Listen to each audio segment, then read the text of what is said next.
Welcome back, Halo followers. This question's been on my mind for quite some time. Will Forge save Halo Infinite? According to the roadmap, it looks like they are planning to release it with Season 3. That is in November, so about 3 months plus away. This is really exciting because Forge is going to be a tool that allows us to create our own maps, our own modes, and there are some functions and features in it that are going to blow our little minds away. There has been tons and tons of leaks, which we're going to cover some today, regarding Forge, but is it enough to save Halo Infinite? I'm not 100% sure about that, but I'm going to be making a case as to why I think it is a turning point for Halo Infinite, and it will save the game, just not how you think. Before we jump into the leaks and discussion, guys, be sure to smash that like button blue or black or whatever, because this video is certainly going to be one that you want to see. So last week, this image surfaced the web in a Facebook group allegedly showing Halo Infinite Forge and a remake of Narrows from Halo 3.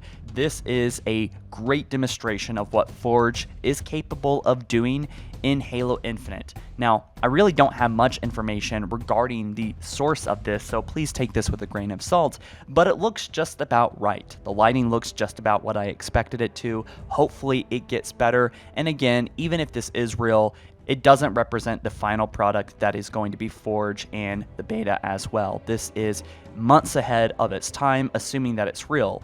Now, what's going to make Forge so damn unique is that it actually has a scripting engine. This is something that is similar to Unreal Engine's noding system that makes it easier for people that don't know coding to code into their maps. Not only is there seems to be like an infinite amount of maps and possibilities here for content drought to be completely smothered with brand new maps created by the community, for the community, that have the love and soul that I think some of these dev maps are lacking. No offense, 343. Still, there is rumors of there being 9 maps coming with Forge. Now, these aren't arena maps.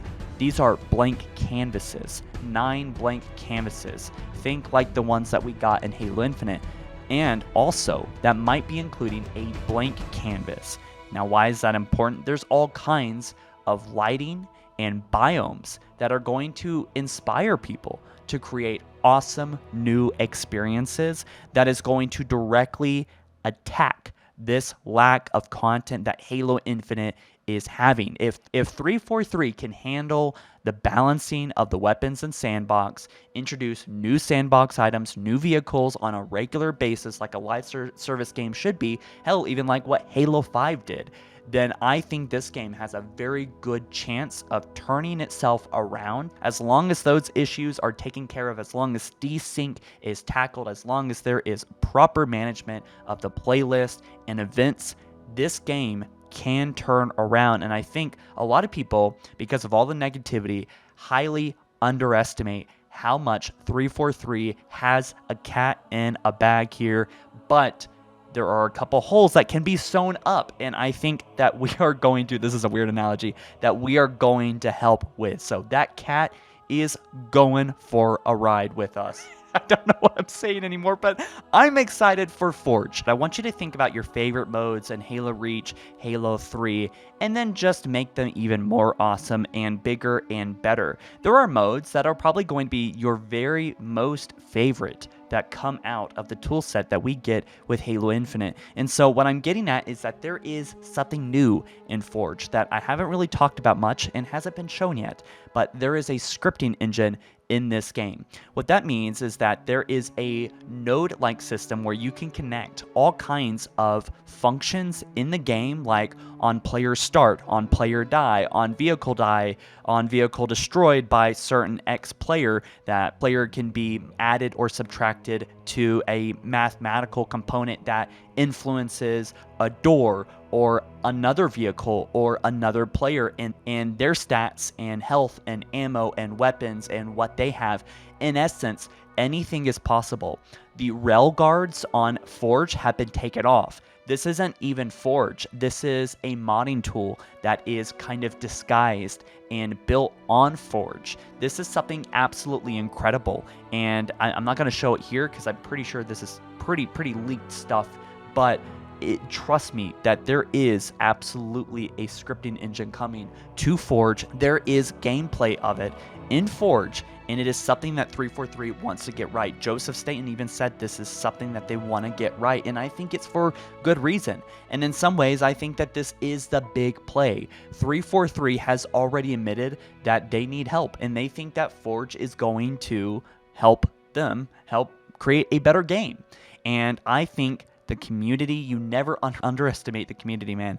This is going to bring players back. I think that it'll take some time. It's going to take 3 months for us to get a good roster of just knockout classic modes that everyone beelines to in custom games. And I think it's something that 343 will have to consider jumping on and making sure that it functions well. Sharing is super important. This is pretty much the motto with Bungie back in the day when Halo 3 Forge was the first Forge in the series. When you are able to easily share files between players, that is going to create a culture of people loving custom games again. And that might bring in some larger YouTubers. That might bring in more players because this game is free to play after all. There's no paywall for people to be discouraged by the other things that aren't working in this game. And I think that is going to create a healthy population again. Something that will create Halo less of a niche and more up there, maybe, hopefully one day with Call of Duty, for example, or Apex Legends. I can't believe I'm saying this, but yes, that's where we're at right now. Those games are doing really well. And that's something that I think 343 will have to consider. And we thought that Battlefield 2042 was going to basically one-up 343 with this whole Forge mode thing with their Battlefield portals, and that game just tanked, did way worse than Halo Infinite. So yes, this is something that 343 still has very special to them. It's one of the things that I think really makes Halo stand out. And good Lord, I hope they invest in a custom multiplayer browser. That is so absolutely important. I hope they find a way to integrate all these maps and modes that people create, which again are going to be amazing, I think, in time, especially after the first 3 months, 6 months, 12 months. I hope they have some of these maps in the roster. This is one of the main problems with Halo Infinite, is that the lack of content, the lack of maps especially, is something that is keeping the game repetitive and keeping it boring. It's not ideal. I rather have quality dev maps created by 343 that are soulful, like Catalyst or Behemoth, that also play well, but this might be a good solution why 343 figures out their shit. Let's be honest here. I think that this is the best hope that 343 has on turning this game around. I don't think it's going to be instant by any means, but this is something that's going to give the game longevity and will be something that will keep people around longer than I think people might expect, right? If they handle this right. If you guys disagree with me, let me know down in the comments. If you do agree with me, let me know too, and why. I want to hear y'all's feedback about this and what I discussed here. I want to have a discussion here, okay? So you guys let me know. Do you think Forge can save Halo Infinite? I don't know. I really don't know ultimately, but this is my speculation. If they do it right, I think it can. That's my final conclusion here. Okay, you guys take care. I'll see you soon, okay? Peace.